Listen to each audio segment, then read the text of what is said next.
Bonsoir à tous, ravi de vous retrouver pour une nouvelle édition sur Monaco Info. Au sommaire de ce premier JT du mois d'octobre, la rentrée des cours et tribunaux. L'audience solennelle a eu lieu aujourd'hui en présence du prince Albert II. Alors sous quel signe est placé cette année pour la justice monégasque? Nous en parlerons avec le directeur des services judiciaires, Robert Gély. Nous aborderons ensuite le plan national pour le logement des Monégasques et plus particulièrement l'une des opérations en cours de construction, le palais Honoria. Rémi Roland, administrateur des domaines, nous en dira plus. Dans ce journal également, les sapeurs-pompiers de Monaco au palais princier pour un exercice d'entraînement inédit et une sortie très attendue pour les amateurs de jeux vidéo, celle de Twin Mirror prévue le 1er décembre. Mais avant cela, le prince Albert II de Monaco a rejoint le hashtag Leaders Pledge for Nature et s'engage à placer la nature et le climat au cœur du plan de relance économique post-Covid. Frédéric. Oui, un engagement en 10 points afin de contrer la perte de biodiversité, lutter contre les pollutions, adopter des systèmes économiques durables et restaurer les écosystèmes qui sous-tendent la santé et le bien-être humain. Dans son message, le prince souverain a souligné la menace urgente que la perte de la biodiversité représente pour la santé, la sécurité alimentaire et les moyens de subsistance à l'échelle de la planète, invitant à une action collective afin de parvenir à une régénération de la nature d'ici 2030. La 16e réunion du comité mixte de suivi de la Covid-19 s'est tenue ce mardi au ministère d'État. Effectivement, les représentants du gouvernement princier et du Conseil national ont échangé sur les décisions prises et à prendre dans le cadre de la crise sanitaire. Ils ont évoqué l'évolution de la situation en principauté et dans la région voisine. Les chiffres monégasques démontrent que malgré une hausse des cas positifs, la situation sanitaire est plus favorable que dans les Alpes-Maritimes. Le gouvernement a également indiqué poursuivre la politique de dépistage en augmentant progressivement les capacités de prélèvement et de testing au Centre national de dépistage installé à l'espace Léo Ferré. Le nombre de files de prélèvement est passé depuis lundi de 1300 à 1800 tests par semaine. Par ailleurs, le gouvernement a commandé et reçu des tests antigéniques et salivaires afin de pouvoir diversifier et augmenter encore les capacités de test. On passe à ce nouveau don de manuels scolaires organisé hier dans le cadre de l'opération Monaco s'engage contre le gaspillage. Plusieurs établissements ont contacté spontanément la mairie durant l'été afin de donner des manuels scolaires inutilisés ou les invendus des bourses aux livres. Grâce à la générosité du centre de formation de l'AS Monaco Football, 700 manuels niveau collège et lycée, toutes matières confondues, ont été collectés. Le lycée technique et hôtelier a également proposé 6 cartons de manuels ainsi que des dictionnaires. 2 entités monégasques ont pu profiter de ces dons. Foot pour l'école Monaco qui aide à la scolarisation des jeunes enfants du Cameroun et l'association Monaco-Tunisie qui œuvre en faveur du changement à travers l'éducation des enfants tunisiens. Justement, ces deux pays, Monaco et la Tunisie, viennent de conclure un partenariat, Frédéric. Oui, le département des relations extérieures et de la coopération a signé un accord avec l'Organisation des Nations Unies pour le développement industriel et l'Union pour la Méditerranée en faveur de l'autonomisation des femmes pour un développement industriel inclusif et durable en Tunisie. L'objectif de cet accord d'une durée de 4 ans est de favoriser le développement de micro, petites et moyennes entreprises féminines afin de créer davantage d'opportunités d'affaires et d'emploi pour les femmes en âge de travailler en Tunisie. Le projet pilote, soutenu par Monaco, concerne plus particulièrement les entreprises féminines créatrices de produits cosmétiques et parapharmaceutiques à base de produits naturels. Merci Frédéric Elion pour ce point complet. 1er octobre, jour de rentrée pour la justice monégasque. L'audience solennelle de rentrée des cours et tribunaux a eu lieu aujourd'hui. Comme vous pouvez le voir sur ces images, elle a été précédée de la messe du Saint-Esprit célébrée par l'archevêque de Monaco, Monseigneur David, en la cathédrale de Monaco et en présence de plusieurs personnalités monégasques. Après cette période de crise sanitaire, sur quelle base la justice monégasque repart? Sous quel signe est placée cette rentrée? Pour le savoir, nous sommes avec le directeur des services judiciaires. Bonsoir Robert Gély. Bonsoir. Voilà un an que vous avez pris la tête de la direction des services judiciaires. Comment vous résumeriez cette année? Ça a été une année riche, j'allais dire, et puis qui a été quand même un petit peu atypique parce qu'elle a été très impactée par la crise sanitaire que tout le monde a connue. Il y a beaucoup de choses qui ont été faites, mais dans des conditions qui étaient effectivement assez exceptionnelles. Votre administration a continué ses missions pendant le confinement ? Tout à fait. On a pu, grâce au travail qui a été fait par les magistrats, les fonctionnaires du greffe, recommencer à partir de l'ouverture de la nouvelle année judiciaire sans avoir de retard, sans avoir de stock. Donc je dois dire que c'est important et on peut repartir sur des bonnes bases pour l'année qui s'ouvre. Continuité, c'est sous ce signe que s'est fait la rentrée des cours et des tribunaux ? On a travaillé, on a eu un travail qui a été même de qualité, et c'est un peu la spécificité de la justice monégasque qui rend les décisions dans des délais tout à fait raisonnables, qui n'a pas de retard et qui rend une justice de qualité. Mais en même temps, il faut qu'on s'inscrive aussi dans le renouveau, dans la modernité, et ça c'est un petit peu ce qui est devant nous et que nous avons déjà commencé à entamer au cours de l'année qui a précédé. Est-ce que vous faites référence à la transition numérique ? Alors, notamment entre autres, parce que la modernité, ça prend plusieurs aspects. Il faut désormais que l'on s'inscrive dans une vraie stratégie numérique, informatique, à la fois sous l'angle de la sécurité informatique, sous l'angle de la modernisation de l'ensemble du parc informatique, mais également aussi sur le développement, l'amplification de la numérisation, de la communication électronique, notamment avec les avocats, parce que ça, je crois que c'est un aspect absolument essentiel. On a un petit peu commencé, et là, on va amplifier le mouvement. Vous parliez tout à l'heure de continuité, vous l'aviez annoncé lors de votre prise de fonction, le lancement d'un concours pour les Monégasques, un concours de recrutement de magistrats, où en est-il ? Ce que j'ai souhaité, c'est qu'il y ait un concours pour recruter deux nouveaux magistrats monégasques. Il n'y a plus eu de recrutement et de concours depuis 10 ans, et donc le concours s'ouvrira à la fin de ce mois. Les épreuves écrites seront la dernière semaine d'octobre, et ensuite en novembre les épreuves orales, pour ensuite une intégration à l'École nationale de la magistrature française, puisque la formation se fait suivant une convention avec l'École nationale de la magistrature française. Robert Gély, est-ce que l'on peut revenir sur le dernier rapport du GRECO, le groupe d'État contre la corruption? Des recommandations ont été formulées. Comment vous avez adapté cela à la justice monégasque? Est-ce qu'il y a eu des choses déjà de réalisées depuis la publication de ce rapport? Il y a déjà eu des choses qui ont été faites depuis la publication de ce rapport, notamment des modifications législatives. Il y a 2 projets de loi qui ont été adoptés par le Conseil national, l'un qui renforce le rôle opérationnel du Haut Conseil de la magistrature, c'était une des recommandations du GRECO, et l'autre qui encadre les instructions que peut donner le directeur des services judiciaires que je suis au procureur général, au parquet général, en bien précisant que celles-ci ne peuvent être que des instructions positives, c'est-à-dire de poursuite. Est-ce que vous êtes adapté à cette nouvelle logique de fonctionnement, puisque vous venez de la France, Monaco a une logique de fonctionnement différente par rapport à la justice française? C'est certain. En même temps, dans la justice, il y a un certain nombre de principes qui sont des principes intangibles et universels.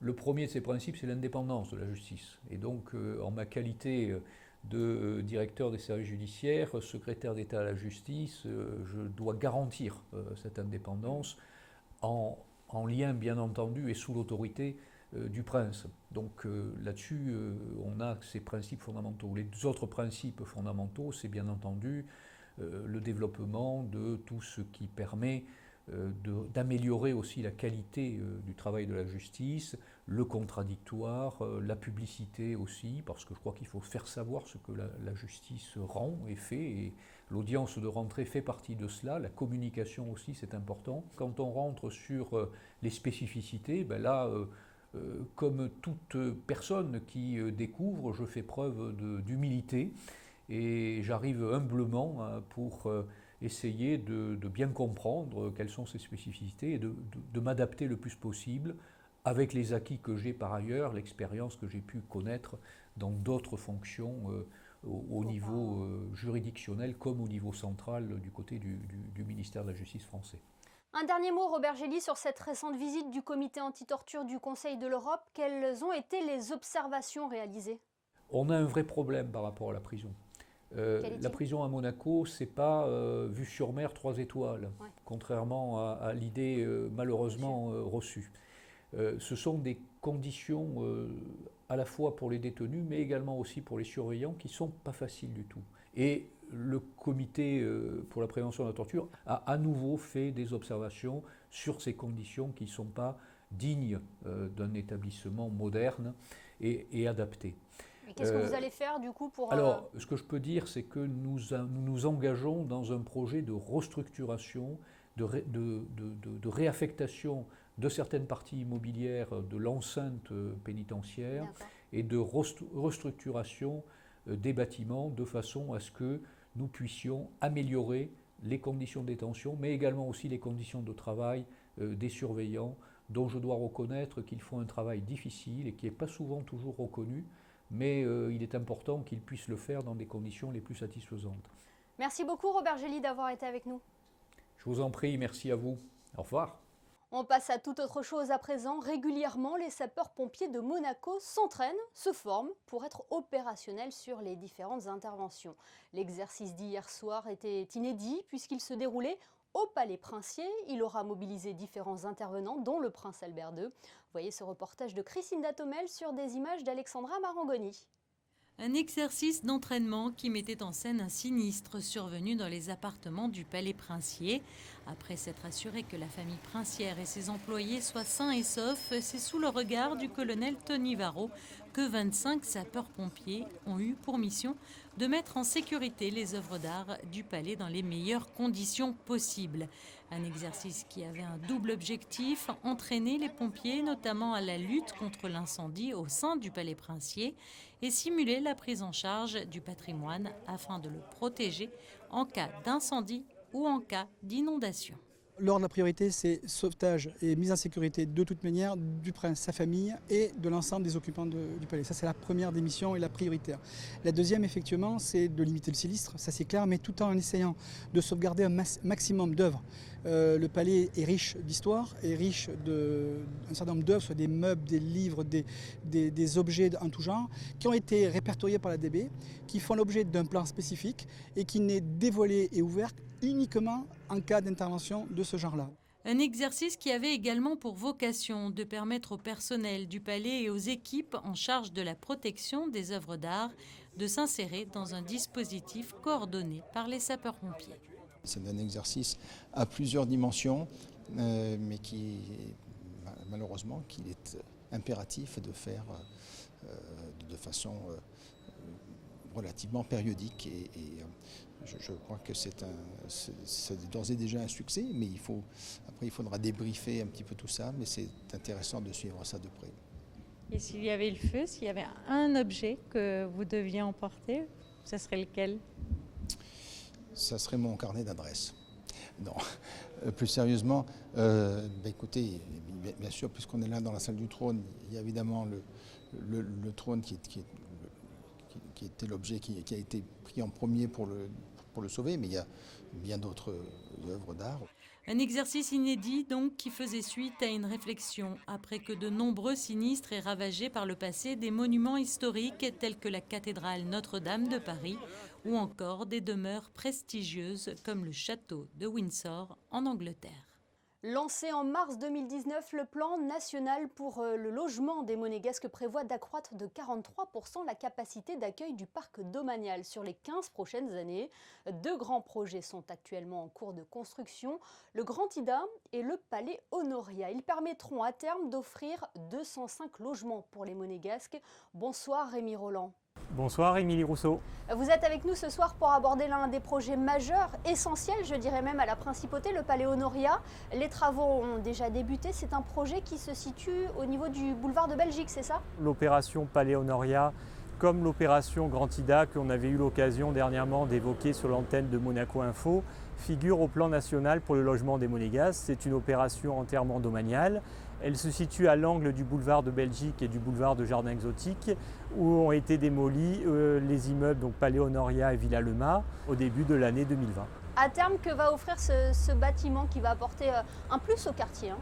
Je vous confirme que donc, cet immeuble va apporter un plus puisqu'il comportera 65 logements domaniaux, 65 caves, environ 350 mètres carrés de locaux professionnels, une crèche de 35 berceaux qui sera gérée par la mairie de Monaco et également un parking public de 170 places environ géré par Monaco Parking. Et quand est prévue la livraison?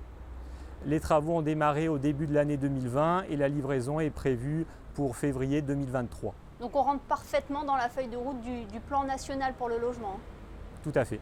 Ce futur immeuble aura une certification environnementale comme tous les bâtiments récents en principauté? Cet immeuble aura la certification bâtiment durable méditerranéen de Monaco, en abrégé BD2M, qui est donc un label qui permet, on va dire, d'assurer, une construction durable, mais tout en offrant également un confort pour les futurs résidents de cet immeuble. On parle beaucoup de qualité de vie, Rémi Rolland, avec tous les chantiers qui sont en cours en principauté. Quelles sont les mesures envisagées pour réduire les nuisances liées à cette opération de Paléonoria? En concertation donc, avec le constructeur, plusieurs mesures ont été mises en œuvre. Donc, la mise en place d'un portique qui accueille la base vie en surplomb du boulevard de Belgique, qui permet, on va dire, de maintenir en permanence la circulation à double sens au niveau du boulevard de Belgique. Je peux également vous citer la mise en place de bâches en périmétrie du chantier. On peut également vous citer l'utilisation à terme de la technologie du up and down, dans lequel, après qu'on ait réalisé une dalle partielle, le terrassement donc, pourra se faire en infrastructure, donc, qui permet de limiter l'émergence des nuisances sonores. On peut également vous citer la mise en place également d'une benne insonorisée pour accueillir les déblais, qui permet également donc, de limiter la rotation des camions. Il y a aussi des réunions à l'intention des riverains qui sont organisées? Au démarrage de l'opération, c'était de mémoire au 7 janvier 2020, on avait organisé donc une réunion à l'attention des riverains. Cette réunion avait pour objectif à la fois de leur présenter le projet, de leur indiquer les mesures que je viens de vous préciser pour la limitation des nuisances, puis de répondre à leurs interrogations. Bien sûr qu'on les a remerciés pour leur compréhension, parce qu'on sait évidemment que la situation n'est pas neutre, et on leur a évidemment souligné la future construction, la future livraison de ces équipements publics, comme la crèche et le parking, qui permettront d'avoir une utilité également pour eux. Merci beaucoup Rémi Rolland d'avoir été avec nous. Merci Émilie Rousseau. On passe au point sport avec une entrée en matière réussie pour la Roca Team en Eurocup, Frédéric. Les joueurs de Zvezdan Mitrovic sont allés s'imposer sur le parquet du Morabanc Andorra, 82-76. À l'occasion de la première journée de la saison régulière d'Eurocup. Un superbe résultat pour Monaco qui n'avait jamais réussi à s'imposer en Andorre lors des 2 précédentes campagnes européennes. Menée de 10 points dans le deuxième quart-temps, la Roca Team a livré une très belle deuxième mi-temps et a fait la différence dans le Money Time grâce à un D-Bost ultra clutch, 21 points dont 2 tirs longue distance décisifs. Une victoire qui va apporter de la confiance avant le match de Jeep Elite face à Rouen samedi. En tennis, alors que le tournoi de Roland-Garros bat son plein, une information concernant le Rolex Monte Carlo Masters. Oui, compte tenu de l'évolution de la situation sanitaire, la date d'ouverture de la billetterie est repoussée. Initialement prévue début octobre, elle est reportée au lundi 30 novembre. La direction du Rolex Monte Carlo Masters travaille dur afin que toutes les mesures soient prises pour garantir la tenue de la 114e édition du tournoi qui se déroulera du 10 au 18 avril prochain. Merci Frédéric. C'est une sortie très attendue par les amateurs de jeux vidéo. Twin Mirror sera disponible dès le 1er décembre prochain. Mais le saviez-vous? Ce jeu est produit par une société monégasque, Shibuya Productions. Sandrine Nègre est justement partie à la rencontre de son fondateur et président afin d'en savoir plus. Il s'agit d'un jeu narratif que les amateurs pourront découvrir sur PlayStation 4 et Xbox One, PC aussi. Son concept permettre aux joueurs de prendre plusieurs décisions qui vont influencer le cours du jeu. On joue le personnage principal donc, qui s'appelle Sam Higgs qui revient dans sa ville natale parce qu'il y a un de ses amis qui est mort, donc c'est son enterrement, et il s'aperçoit qu'il y a plein de choses bizarres qui se sont passées dans cette ville, et comme c'est un ancien journaliste d'investigation, il a une capacité d'analyse assez importante, et donc il va s'apercevoir qu'il va falloir résoudre tout un tas de mystères. Des mystères que plusieurs générations vont pouvoir percer dès le 1er décembre. Au niveau des codifications, on est en PEGI 16, ce qu'on appelle, donc c'est-à-dire que normalement ça s'adresse aux joueurs à partir de 16 ans. Mais bon, il n'y a aucun problème avec ce jeu-là, mais il faut bien répondre aux normes. Et c'est vrai qu'il s'adresse à des personnes assez différentes, parce que ça peut être des plus jeunes, ça peut être des adultes, enfin tout le monde y trouvera son compte, parce qu'il y a plusieurs niveaux de lecture, comme souvent dans nos productions d'ailleurs. Un jeu à qui l'on souhaite bien sûr le même succès que Shenmue 3, sorti le 19 novembre dernier. Et l'autre bébé de Shibuya Productions, Blitz, le premier manga monégasque. Sachez que la sortie du tome 2 est prévue pour le 23 octobre prochain. Restons dans le domaine du divertissement et de la culture avec tout l'art du cinéma. La prochaine projection s'inscrit dans le cadre du cinéma art vivant en partenariat avec la Fondation Prince-Pierre. Nous retrouvons Fabien Bonilla qui est en compagnie du directeur de l'Institut audiovisuel de Monaco, Vincent Vatrican. Vincent Vatrican, bonsoir. Bonsoir Fabien. Une nouvelle projection ce mardi au Théâtre des Variétés à 20h. C'est un 2 en 1 en quelque sorte, hein. C'est 2 films pour une même soirée. 2 films en un, si j'ose dire, puisque c'est autour d'une personnalité du monde de la littérature qui s'appelle Philippe Solers, qui a été primé par le prix littéraire de Monaco en 2006. Alors la première projection, Méditerranée, ça dure 45 minutes, c'est de Jean-Daniel Paulet, c'est un film donc de 1963, c'est assez particulier, c'est atypique, c'est un enchaînement de plusieurs images et avec un texte écrit par Philippe Solers. Oui, disons que c'est un film-essai qui rentre sans doute qu'on pourrait rattacher à la forme littéraire du nouveau roman. Donc ça n'est pas un récit strict avec une vraie narration. Jean-Daniel Paulet a promené sa caméra tout autour du bassin méditerranéen pendant plusieurs mois, a recueilli des heures et des heures de rush, et c'est ce texte de Philippe Solers qui lui a permis d'effectuer ce montage, qui est un montage effectivement de déstructuré, qui essaye d'articuler un discours pour finalement le déstructurer. On est sur une sorte de mouvement perpétuel comme celui de la mer avec le ressac. C'est plutôt un cinéma d'impression qu'un cinéma d'action, évidemment. Alors vous l'avez dit, hein, le lien, c'est Philippe Solers, puisque dans le deuxième, c'est un entretien entre Philippe Solers et Jean-Luc Godard. Parlez-moi justement du film que l'on va pouvoir découvrir. Alors, qui est complètement différent. Hein. Tout à fait, on est évidemment dans un autre registre. On découvre un Solers très intéressé par le cinéma et avec la volonté de s'affronter un peu à la figure de Jean-Luc Godard. Avec un monstre du cinéma de l'époque, oui. Monstre du cinéma, décrié, et qui vient surtout de sortir un film qui s'appelle « Je vous salue Marie » en 1984, qui est un film qui a fait beaucoup couler d'encre, début de scandale. Oui. Et Solers propose à Godard un entretien filmé par Jean-Paul Fargier, face à face, avec cette idée d'avoir de part et d'autre du micro la figure d'un fervent catholique, Solers, et de l'autre d'un protestant, Godard. Qu'est-ce qui ressort, parce que la religion est au cœur un peu, donc, comme vous l'avez dit, de cet entretien. Qu'est-ce qui, sans dévoiler la projection, qu'est-ce qu'il ressort justement de ces entretiens? Vous l'avez un peu évoqué en termes de religion. De religion, pour Godard, c'est un prétexte à une mise en image.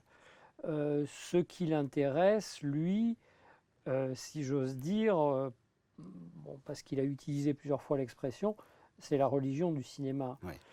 C'est-à-dire, en même temps, se plaçant comme un auteur un peu victimisé, qui est une posture qu'il a toujours eue, qu'il a toujours même entretenue, à savoir que sur un plateau de cinéma, il est un peu seul contre tous. À la fois contre le chef opérateur qui a du mal à trouver la lumière. Il est entouré de Judas, en fait, c'est ce que vous voulez dire? Quelque part, ça pourrait être ça, alors qu'il suffit d'ouvrir la fenêtre pour avoir la lumière naturelle, les acteurs qui ne comprennent jamais ce qu'on leur demande, et le producteur qui évidemment ne comprend rien au scénario de Godard. Donc cette posture, il l'entretient dans ce face-à-face, mais en même temps, il parle beaucoup de cinéma et de ce qu'il arrive quand même à produire malgré toutes ces anicroches. Écoutez, on va se quitter avec un extrait, je le rappelle, ce mardi au Théâtre des Variétés à 20h. Godard Solaire, l'entretien avec Avant Méditerranée.